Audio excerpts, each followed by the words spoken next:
I hope everyone can see this okay.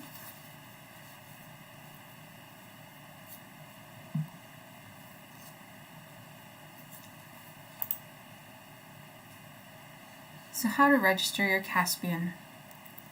We will cover a little bit about registering your purebred and partbred Caspians, the different ways to register Caspians based off of their status. So let's begin. First we have importing a Caspian. And what I mean by this is a Caspian that has already been registered in another registry. The reasons for doing this may be to consolidate all of your Caspians into one registry, to be able to participate with these Caspians in exclusive shows or programs that we have at Caspian Horse Breeders Association. The most important one that we have each year right now is the Talia Award, and the horses that are eligible for the Talia Award need to have at least one parent that is CHBA registered. So that's where importing a Caspian will come in handy. Any previously registered Caspian is eligible, so it can be from any registry that exists that currently registers Caspians and uses DNA to verify their parentage. We do have some minor exceptions that we're willing to make for particular subsets of Caspians that have been unable to trace DNA, but they have traceable genealogy. So we can get into more detail at a later time. An imported Caspian should supply a copy, but not the original, of an existing registration form. I wrote form, but I meant to write certificate here. The original certificate will ideally have all the information that we need for importing a Caspian, and that can be copied over. Of course, we do not advise giving out the original certificate to anyone but the issuing organization or whomever you are transferring that horse to. So just a copy, and that can be a scan, or it could be a photocopy that is mailed in if you prefer. We also would need a copy of the DNA report of this Caspian. So usually a Caspian has been DNA tested with its previous registry or the other registries that have it in their records, and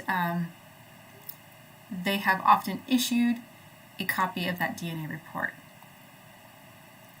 There are some registries that do not issue copies based off of their policies that currently exist, but that doesn't mean that you are out completely being unable to import a Caspian. You can still import a Caspian if you don't have a DNA report.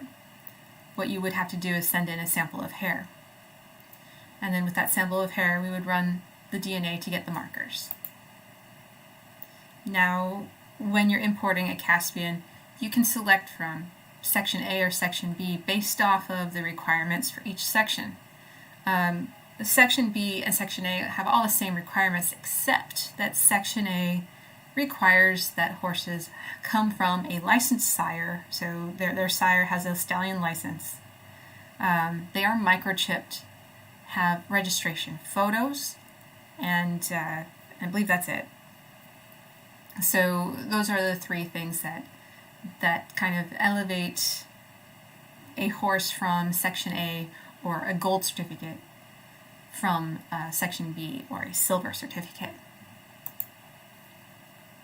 So then we have new Caspians. Caspians that are unregistered but have registered parents, and they can be traced through parentage. So you would have to submit a hair sample for DNA typing. The DNA results of the parent should be supplied so that that DNA could have parentage run against it whenever possible. This is referring back to cases where DNA might not be available, and there are cases where that happens. then to supply the sire license information if known or if applicable. That again depends on which section you are registering.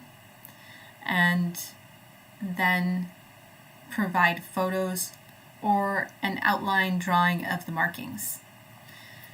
So you have the option of photos or drawing the markings. The certificate allows for either. The gold certificate requires the photos. The silver certificate can have photos or a drawing mock-up. More information about what is required for gold and silver registration is on the website.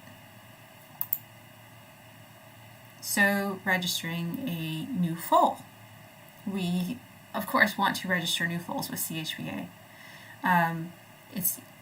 So here's a case where both parents are registered already. We have their information on file.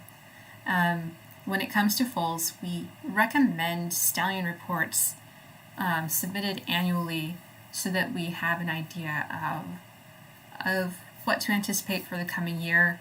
It's so we can get an idea of how much inventory we may need as far as microchips, as far as paper, to anticipate the coming registrations. This is just a guess, as we understand that there can be surprises and there can be horses that are sold where the intention to register doesn't follow through. But it's just sort of an idea to keep us on track with our inventory, and that's primarily what right now we use stallion reports for. Maybe as the breed grows, stallion reports will be more of a concern around permissions to register a foal from a stallion that someone else owns, etc. That's usually done with the bigger registries. And knowing that we are a small breed, we've decided that stallion reports will not have a huge focus, but we would like to keep it there so that we can at least have it to fall back on for record keeping. Another thing too that you will need to register your foals will be to submit hair for DNA parentage testing. That is the same with any Caspian that we register. We will need a hair sample or the DNA test results. So you could theoretically DNA test the horse on your own and submit a copy of the DNA to us in lieu of hair, but our process right now is set up so that you can submit hair for parentage testing. And then, of course, supply the sire license information if known. You should know this if both parents are registered with CHBA. You should have that information unless, of course, the stallion is owned by someone else and they didn't supply that information. We do have that on file to look it up if the horse is already registered with us. So it's something that can be supplied if you know, but you won't be docked if you don't supply it. Supplying it will, of course, notify us that this is most likely going to be a gold certificate, which is Section A. And if available, provide a microchip number. We do have microchips that we send out for registrations. We can provide that to you, but we are not opposed to you securing your own microchips and issuing those to your horses yourself. You just need a veterinarian to sign off on the microchip that it was implanted. And then, of course, provide photos or outline drawings of the markings. So it's very similar to the other registrations. You kind of see the pattern here. We just want the basic information to identify these horses. And of course, gold and silver registration requirements apply. So you will select which section your horse will be registered into and supply either the minimum or whatever maximum registration that you would like. The key factors are basically, once you have supplied all the minimum requirements for a gold certificate, if you were a silver registration before, you would be upgraded to gold. You have that option to be upgraded to gold, I should clarify. We also register part-bred Caspians, or you could say Caspian cross. We could invent a new word for these two if we really wanted, but right now a part-bred Caspian is how we refer to them. So they have the same minimum requirements basically as the silver Caspians do. You can supply more information if you would like. They will not be required to have stallion licensing for these particular registrations because we do not know which parent is or is not a purebred when it comes to Section C. It's not required, obviously, because they are part-bred. And I should walk back. We will know when you register which parent is purebred, of course, by how you fill out your form. We just do not need the stallion license information because it's not required for purebreds. We did create a Section D to allow for people to maintain bloodlines from partbreds that they do enjoy. Oftentimes, a registry will only go to purebred and outcross crossbreds or partbreds, and then they stop there, and they really don't consider the offspring an option to breed to perhaps another partbred. In order to maintain those bloodlines, you would have to continually breed back to a purebred. So as you can see, that is to ensure that the partbreds don't, I guess, that they don't get too diluted in their bloodlines. But from a conservation perspective, we feel that partbreds can be bred to partbreds, and they can enjoy their own section, and people can be more creative with their breeding if they have a goal that they would like that uses partbreds. So if that means that they want to breed them taller, then they can breed them taller. If they want to breed in other colors, etc., the Section D is basically a creative section for people who want to explore more breeding options.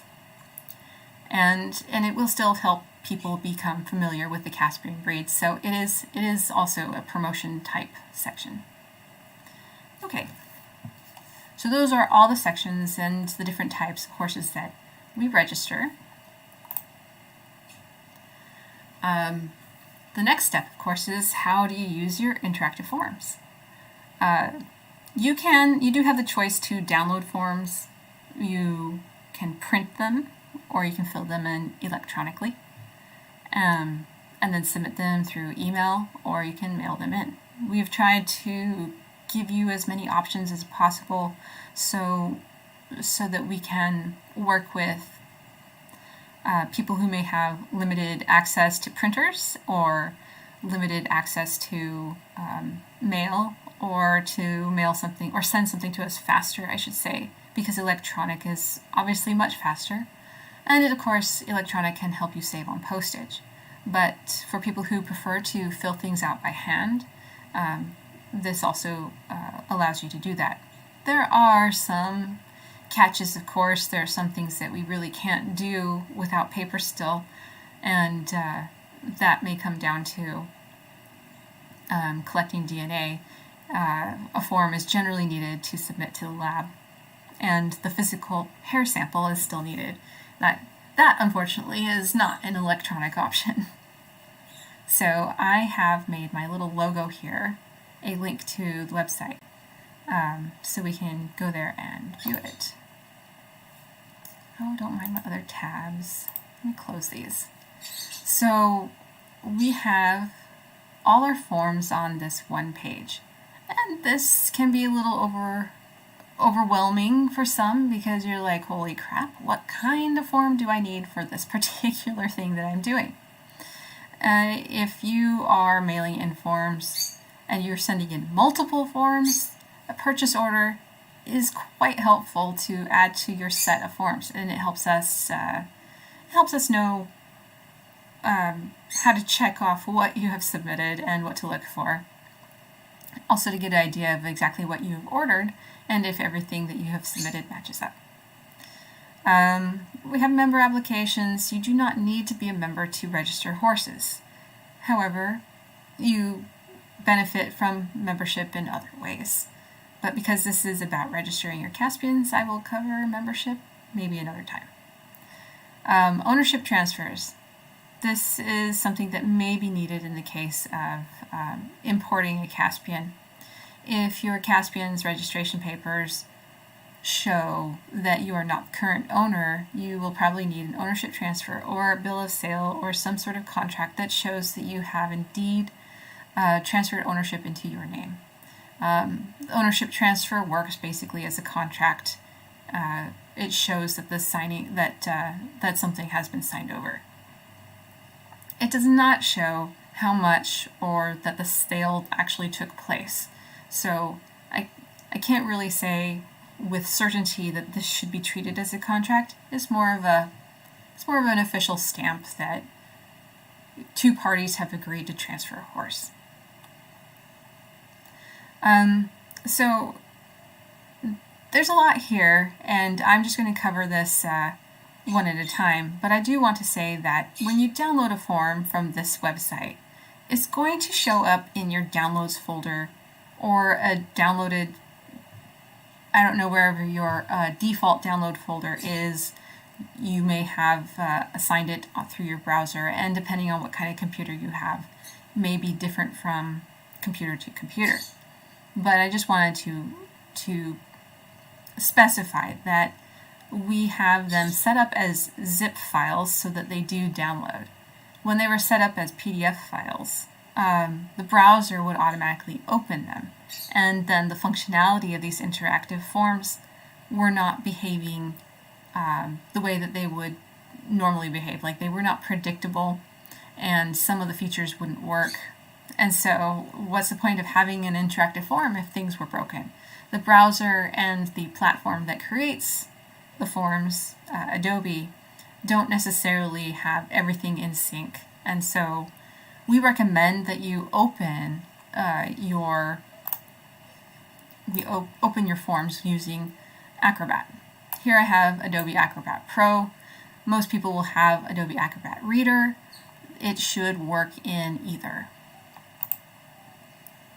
So here is the Caspian Purebred or Partbred importation application.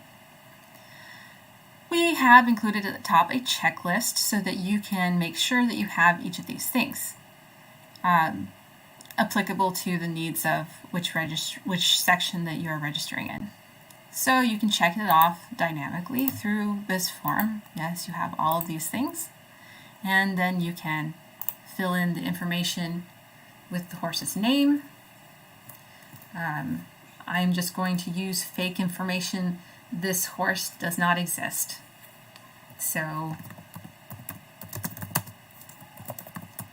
Gerald the Awesome is going to be imported.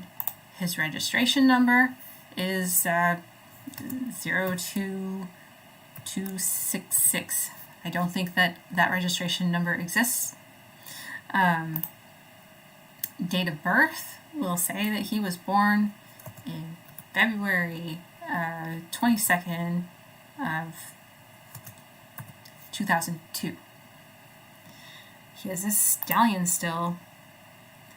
We'll say that he is a Caspian, and he is a silver, with purebred parents but missing some requirements.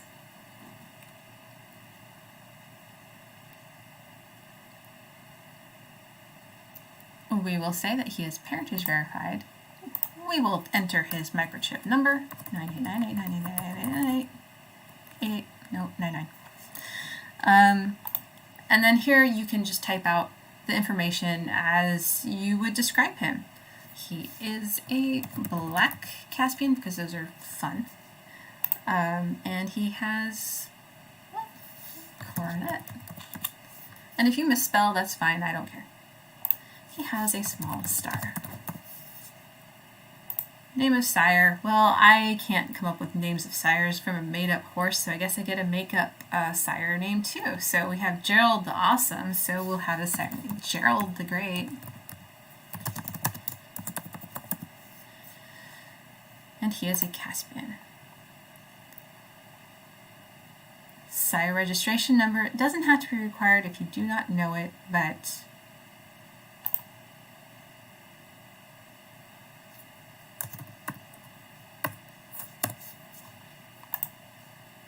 he is not a licensed stallion, so there will not be a license number here. Name of dam, we'll say Juliet the Meek.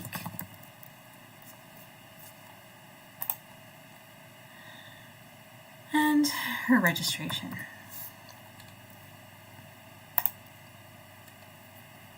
So once you have this whole form filled out, you just keep on entering the information. We have information for breeder and owner. This information is really only set up for North America. However, we do realize that some breeders may be from other countries, so you can put in what information you would like. What will ultimately will show is the breeder name, the farm, and the city and the country. State and province is not necessary if out of country, outside of Canada and the United States. Owner information, this is your information because it is your horse. And the form, as you can see, automatically puts in the name on the second page. This is for Gerald the Awesome. And here are the markings. These are the outlines that you can use if you do not have photos. And since he is a silver registration, he can just submit these and no photos to process the registration faster. If you would like. But you can always submit photos.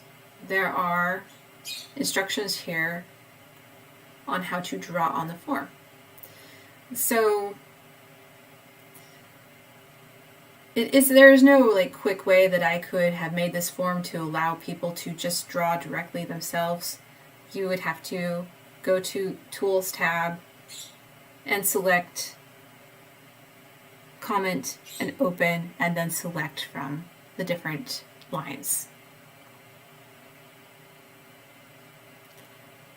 For me, I have added it to my shortcut here.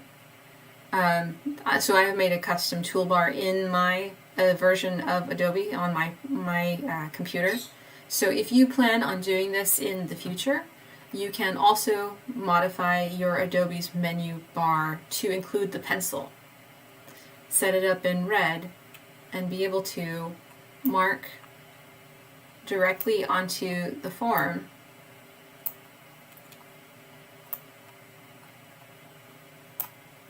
with what was his leg marking again? Right front coronet.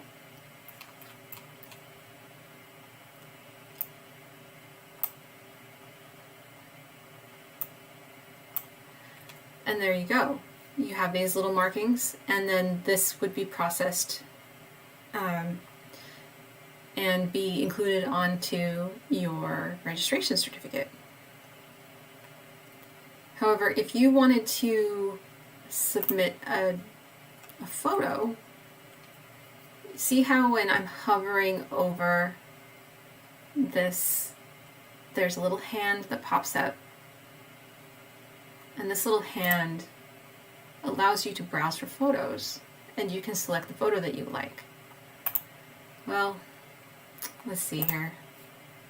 Let me go to some registration stuff here. And we'll see what Maribon has.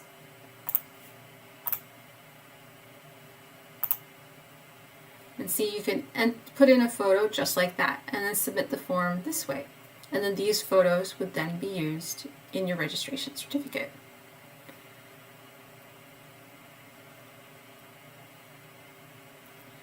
So then we get down to the signature. This might be tricky for some people. It does give you a little hand again where it will allow you to sign. So it says when you hover over, click to sign.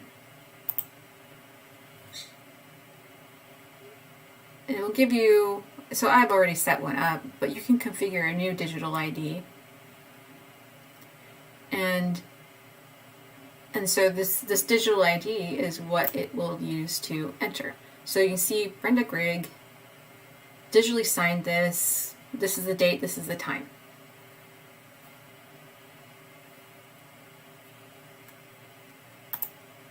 I have a PIN or password on this, which I don't think that I will type in front of anyone in case it shows it. So I will back out and cancel.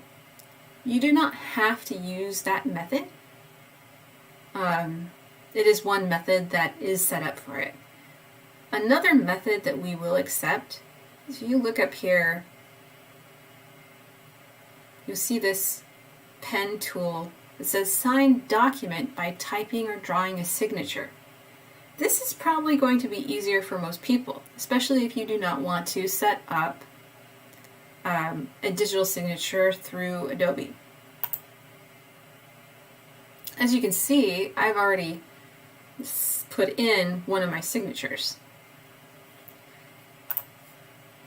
And it allows you to place your signature there.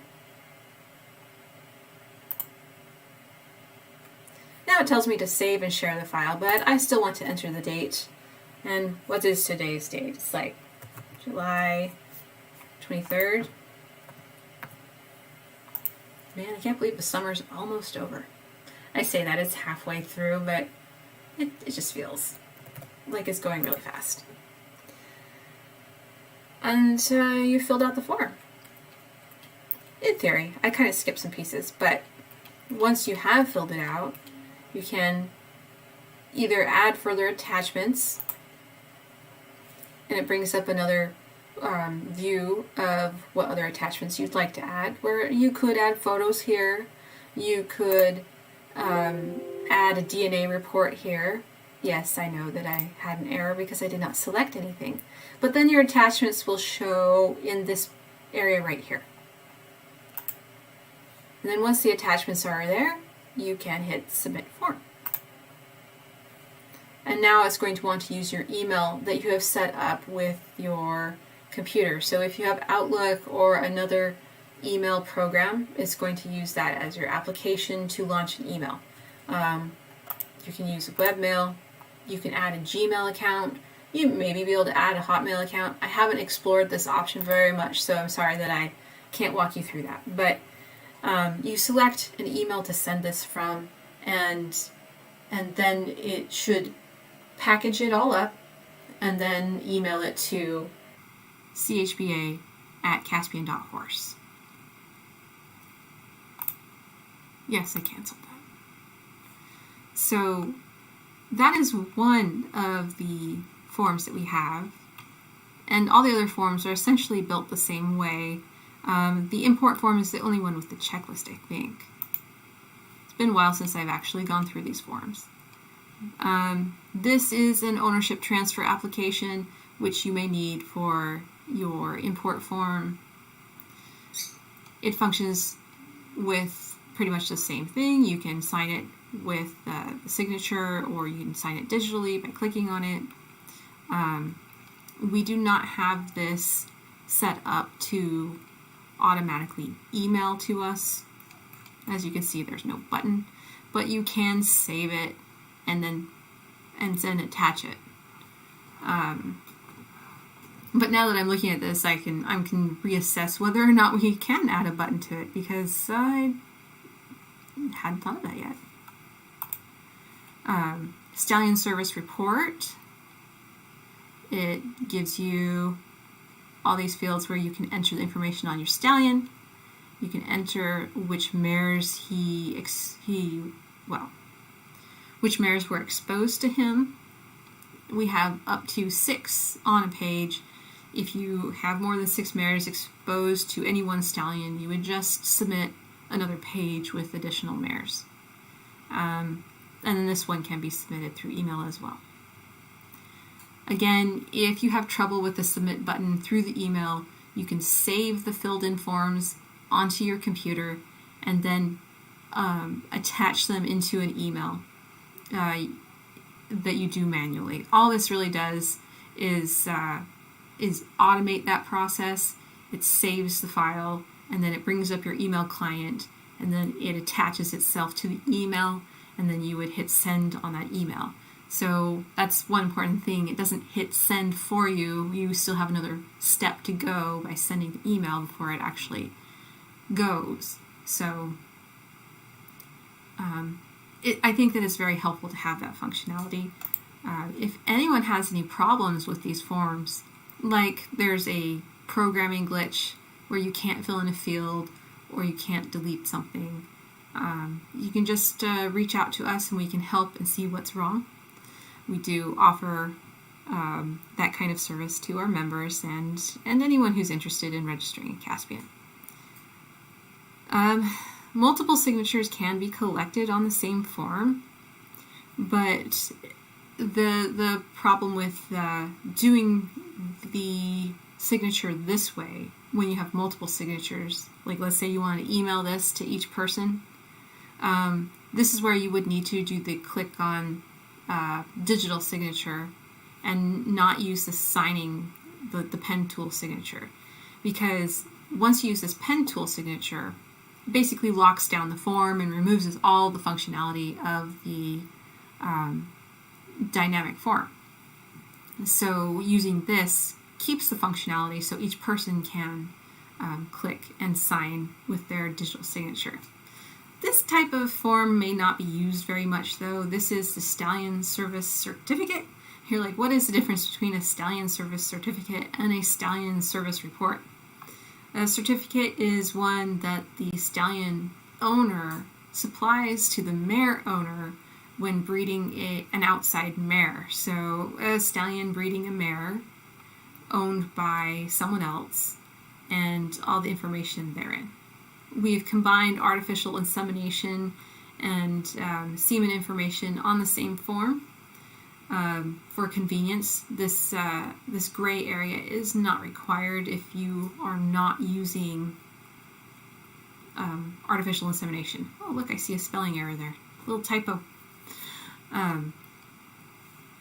It's always fun to see those things. It's like I do my best editing when I've already finished something. Okay, and here's another application for the purebred application. As you notice on the purebred application, the color only gives you these 3 radio buttons. These are the base colors, and then you have check boxes for the modifier colors. And the reason why we have limited colors on this is because these are the identified colors in purebred Caspians. So every horse has a base color. They're either bay, chestnut, or red, or black. And then they can have any number of modifiers. You can be gray and dun and flaxen and Sabino, if you can find a Sabino, Pangaray, and dominant white. The dominant white is it's kind of limited, but it's been identified, and more color testing will have to be done to really see how prominent this is in the breed, but there has been an identified case of dominant white. Dominant white is a variation of several different genes, so it's not saying that this means that the horse will be white. It just shows a white pattern, like it could be as light as a roan patch or something like that.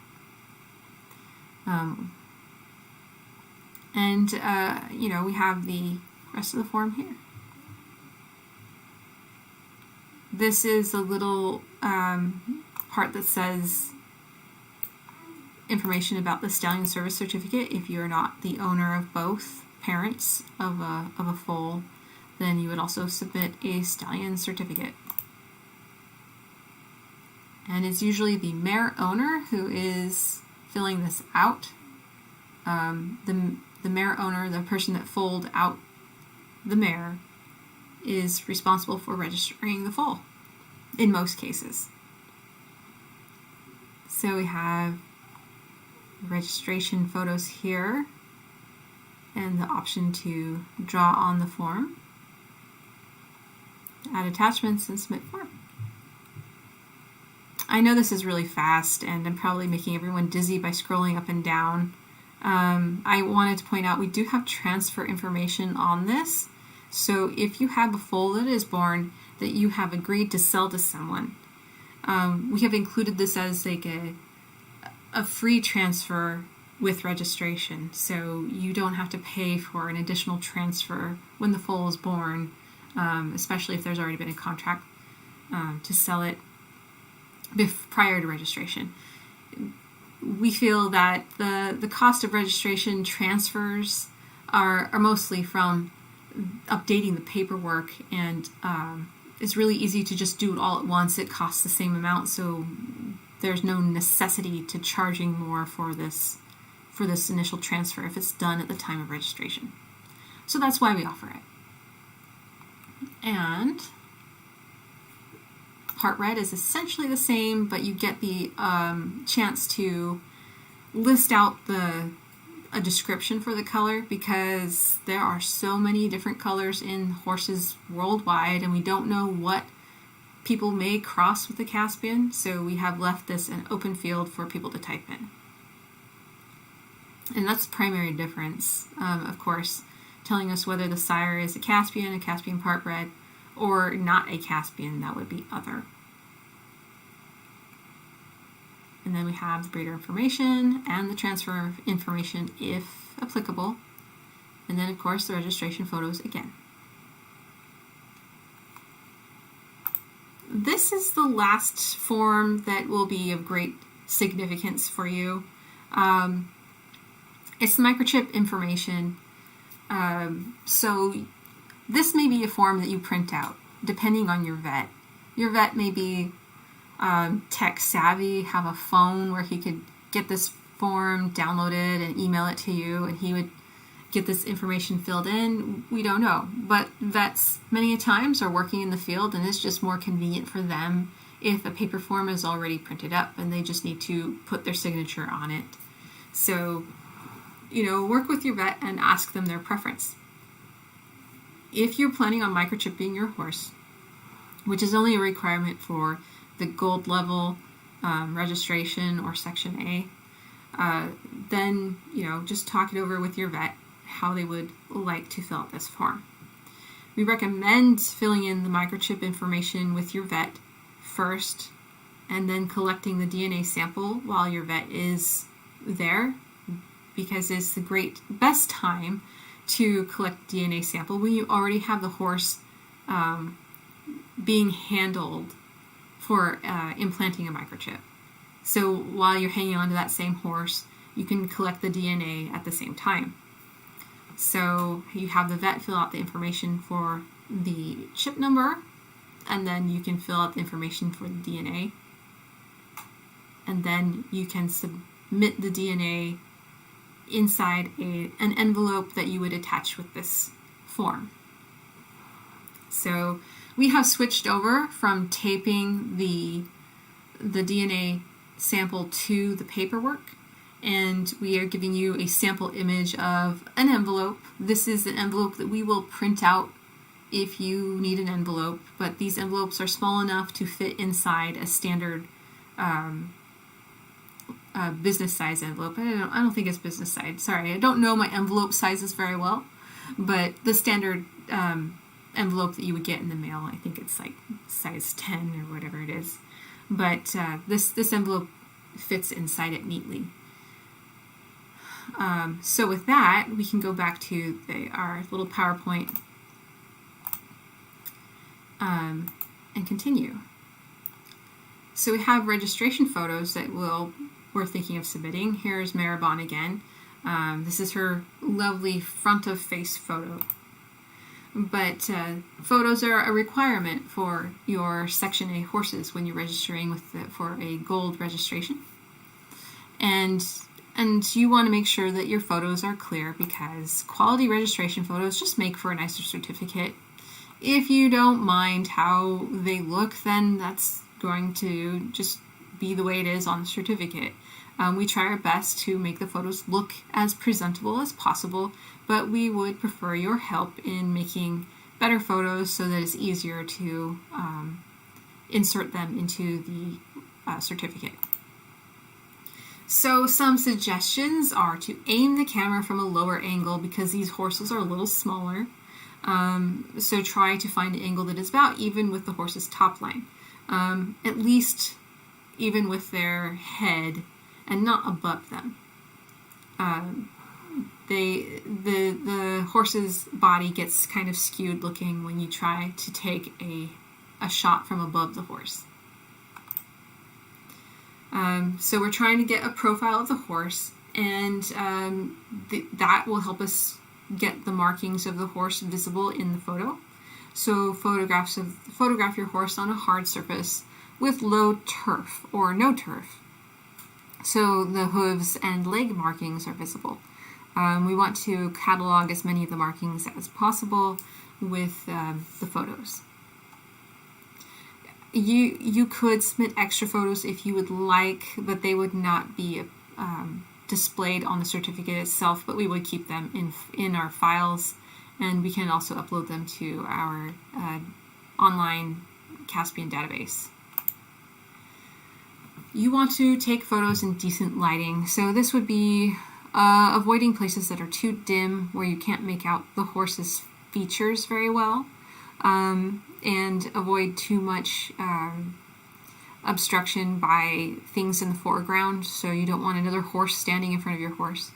You want the horse's whole face, head, legs, tail in the photo. You don't want to cut them off at the knees. You don't want to cut them off at the nose. This is just for an ideal picture. And to avoid strong shadows, because this can hide a horse's markings. So I'm going to show you an example on the next page here of what you can do in the lighting. This is the same lighting, the same day, within minutes of each other, the same horse, but different photographs that reveal a very different look. So you can see in the photo on the left, we're dealing with a low set sun. It's approaching sunset, so the light source is coming from the horizon, and so it's lighting up the side of Maribon.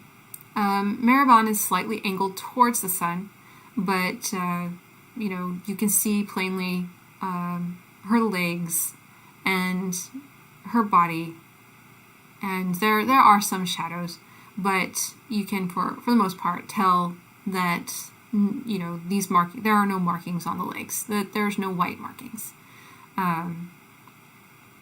The photo on the left, it's okay, but we didn't have her set up as well. She did have her head towards us a little bit so you could see more of the side of her face, but if her whole body were pivoted just a little bit more, then the sun would have caught the side of her, and you wouldn't have these strong shadowy effects that were giving this strong contour. And you can also see that the shadow from her left rear leg is overlapping and casting a shadow on her front right leg, and it's completely black because of that shadow. That's a case where a white marking could be invisible because of shadows. But because we see in the left photo that there is no white marking there, we pretty much can tell that no white marking is being covered up in the photo on the right. So that's why it's important to kind of pay attention to your photos. We just recommend that you send us the best photos that you can get. We understand that horses are not always cooperative when it comes to photos, so we appreciate the extra attention that people give to their photos because it makes it much easier to identify your horses. DNA testing. So we covered a little bit in the form that you would, work with your vet on getting the horse microchipped, and then at the same time you would collect the hair. Understanding that not every horse may be microchipped, so you can find someone else to just collect hair with you, or you can collect it yourself. And we can help with showing you some ways how to do that. So how to collect a hair sample for DNA testing. First, you must restrain the horse, or you can be really, really fast. Restraining the horse ideally with a halter and lead rope. So you can either use a field halter that has the lead rope kind of built in with how the loops are tied together. You can use a regular halter with a regular lead. It depends on your horse's personality.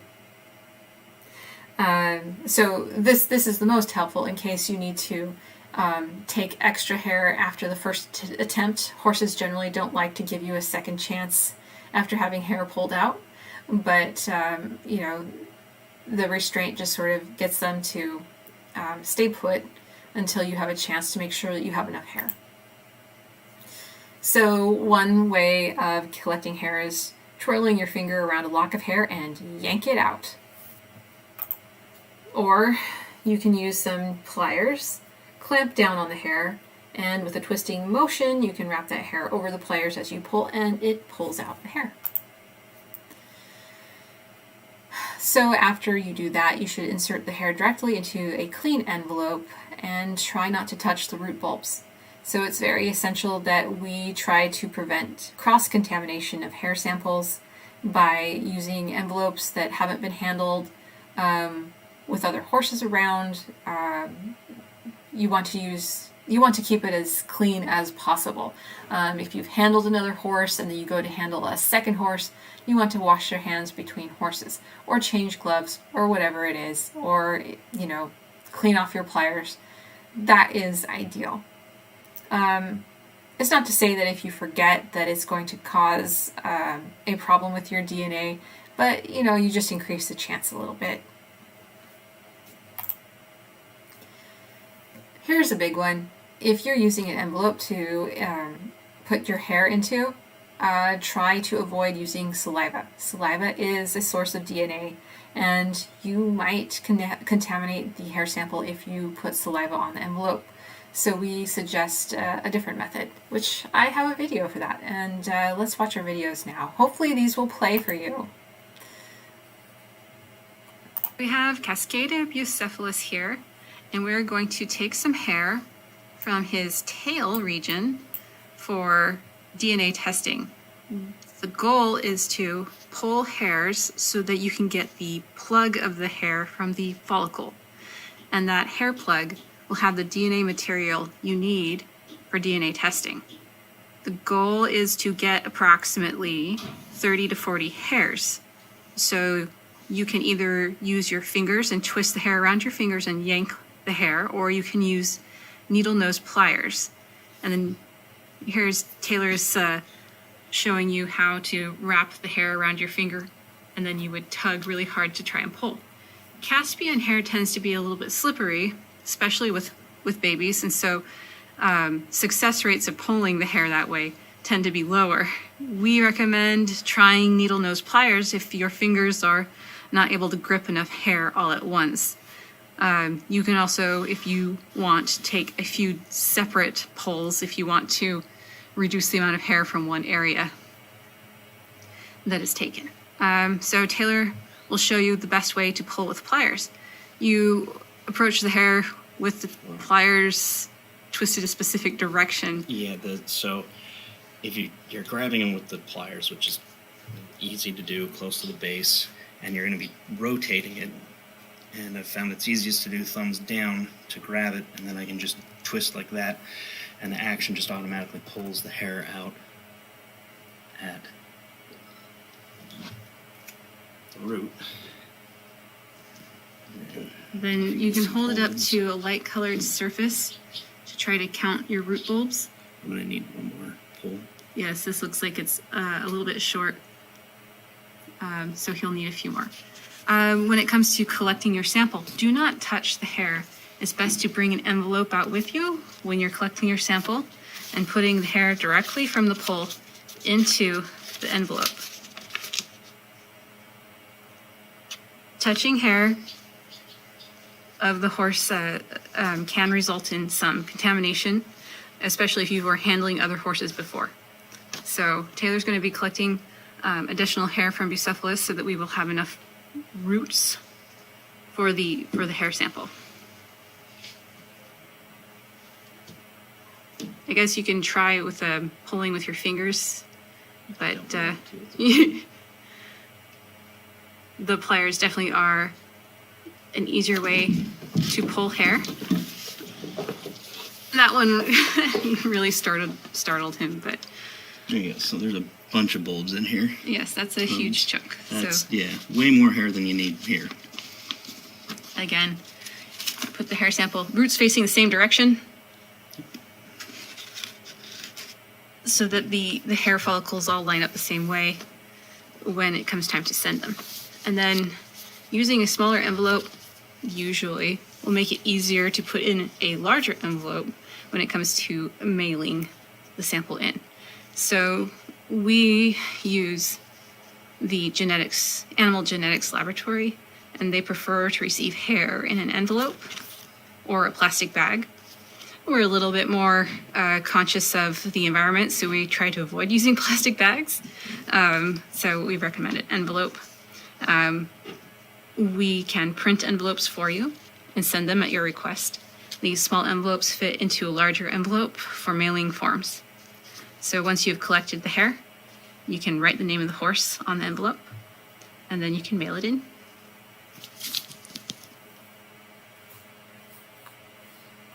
We have Cascada bucephalus. Sorry about that.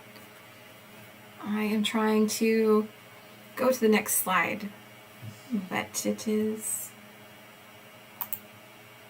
being tricky.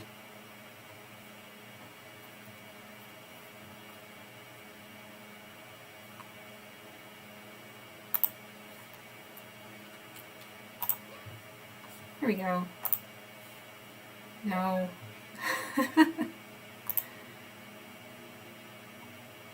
Well, I am so sorry about that. Let me escape for a second. This is the slide that I want.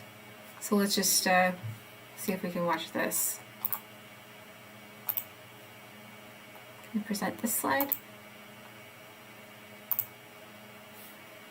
Oh dear.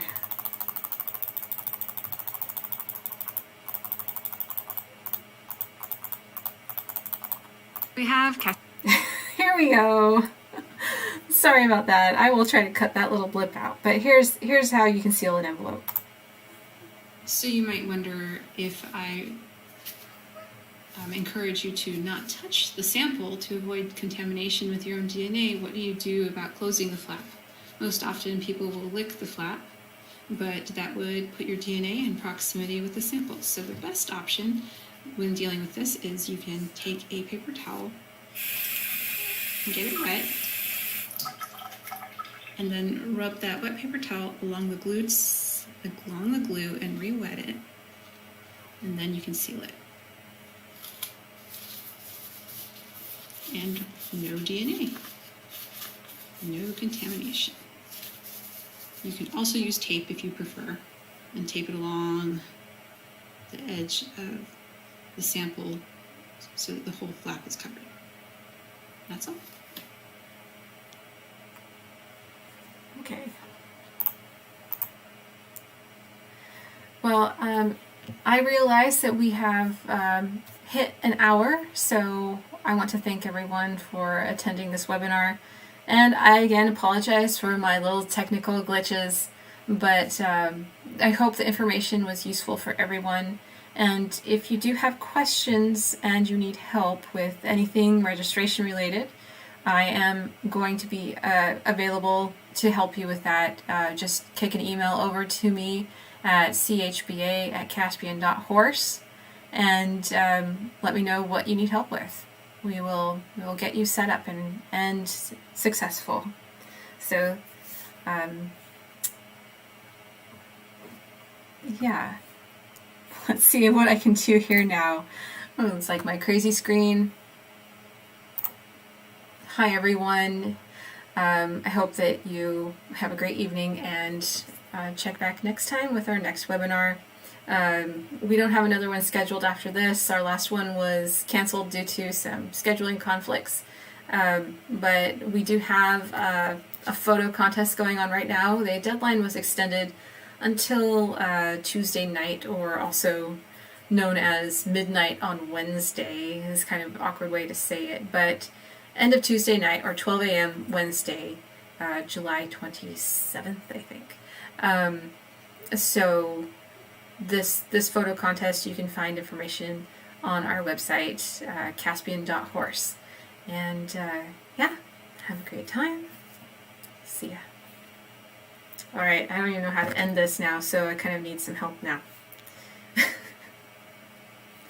I'll just put you on the logo until we can close. So let's see here.